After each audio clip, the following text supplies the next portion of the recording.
નમસ્કાર, આપ જોઈ રહ્યા છો સ્પાર્ક ટુડે ન્યૂઝ। વડોદરા શહેરને ઉપનામ ખાડોદરા આપવામાં આવ્યું છે કારણ કે વડોદરા શહેરમાં ઠેર ઠેર મસ્ત મોટા ખાડા અને ભૂવાત જોવા મળતા હોય છે।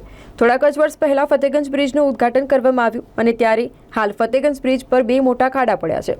આની જાણ તંત્રને છે, તેમ છતાં પણ આ ખાડા કાન કરી રહ્યું હોય તેવું લાગી રહ્યું છે।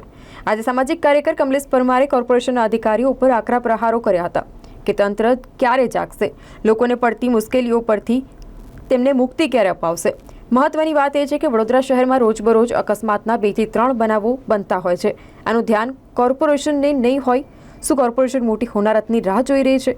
તેવા હાલ ઘણા બધા સવાલો લોકમુખે ચર્ચાઈ રહ્યા છે। વડોદરા શહેરમાં આવેલ ફતેગંજ બ્રિજ જે ઈએમઈ ચડતા જ જે કહેવાય છે કે ફતેગંજ બ્રિજનું ટૂંક સમય પહેલે જ નવનિર્માણ થયું હતું।